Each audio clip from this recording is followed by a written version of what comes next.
नमस्कार, आप देख रहे हैं RS क्राइम न्यूज 24।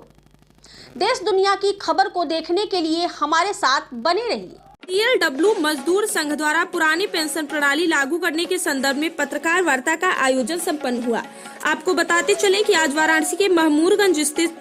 क्षेत्र स्थित मुंशी प्रेमचंद पार्क में भारतीय मजदूर संघ के संबंध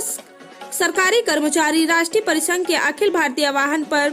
NPS को समाप्त कर OPS पुरानी पेंशन स्कीम लागू करने के संदर्भ में पत्रकार वार्ता का आयोजन किया गया, जिसमें भारतीय मजदूर संघ के राष्ट्रीय उपाध्यक्ष MP सिंह ने पत्रकारों को संबोधित करते हुए कहा कि जैसा कि सर्वविदित है कि 1 जनवरी 2004 से पूर्व सभी कर्मचारी, सरकारी कर्मचारी केंद्र तथा राज्य सरकार को सामाजिक सुरक्षा के तहत सेवानिवृत्त के समय CCS पेंशन रूल्स 1972 के अंतर्गत पेंशन प्रदान करने की व्यवस्था थी, जिसे भारत सरकार द्वारा 12 दिसंबर 2003 को एक नोटिफिकेशन जारी कर समाप्त कर दिया गया था और नई पेंशन स्कीम के अंतर्गत कंट्रीब्यूटरी पेंशन स्कीम लागू कर दी गई। प्रारंभ से ही केंद्र और राज्य सरकारों की कर्मचारी इस नए पेंशन स्कीम का विरोध करते आ रहे हैं, क्योंकि इस पेंशन स्कीम में कहीं भी न्यूनतम पेंशन की गारंटी नहीं है। यह पेंशन लागू होने के बाद कुछ कर्मचारी सेवानिवृत्त हुए, जिसे पेंशन के रूप में बहुत ही कम धनराशि प्राप्त हो रही है, जिसे 800 रुपए से लेकर 24 रुपए तक की धनराशि कर्मचारियों को पेंशन के रूप में प्राप्त हुई,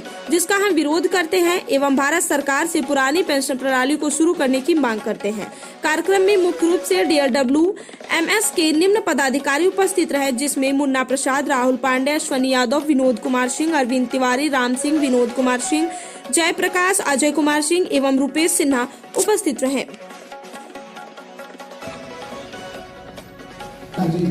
सुभाष चंद्र बोस का आज जो है पराक्रम दिवस के रूप में मनाया जा रहा है, जिससे आप सबको बधाई। दूसरा ये है कि जो हमारी चर्चित और बहुत पुरानी डिमांड चल रही है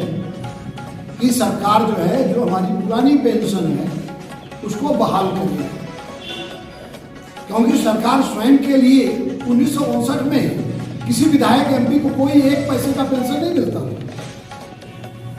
तो उन लोगों ने अपना जो है अमेंडमेंट किया कि नहीं, सेवा के क्षेत्र में हम भी आते हैं, इसलिए हमको भी मिलना चाहिए। अब अंतर ये हो गया कि भाई आप एक दिन भी अगर शपथ लेने के बाद जो है रजिस्टर पर साइन कर दिए तो आप पेंशन के हकदार हो गए, और हम 35 साल सेवा करने के बावजूद भी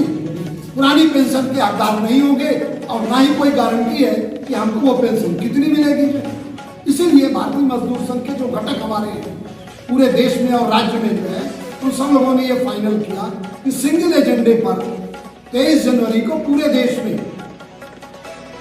पुरानी पेंशन की बहाली किया जाए और नई पेंशन वापस लिया जाए, जो है जिससे सरकार जो सामाजिक सुरक्षा है उसका ठीक से जो है अनुपालन कर सके। MP सिंह मेरा नाम है। भारतीय मजदूर संघ के अखिल भारतीय जो है उपाध्यक्ष का दायित्व है और गवर्नमेंट सेक्टर का प्रभार है। सिंह साहब, आज किस तरह की प्रेस वार्ता बुलाई गई है, क्या उद्देश्य है? प्रेस वार्ता है, अपने सभी विभागों के फेडरेशनों ने तय किया जो है कि जिस तरीके से 2022 में हम लोगों ने कारपोरेशन पर दिल्ली के अंतर्गत प्रदर्शन किया जो है, और उसी तरीके से सिंगल एजेंडा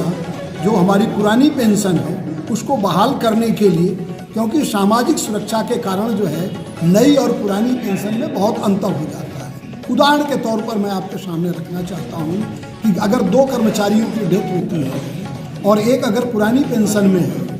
और 5 साल 6 साल उसकी अगर सर्विस है, तो उसकी जो विधवा होगी उसको 9,000 रुपये पेंशन मिलेगी,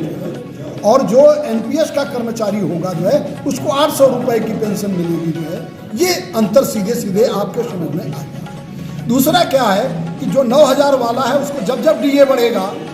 वर्ष में 2 बार बढ़ता है महंगाई भत्ता जो है,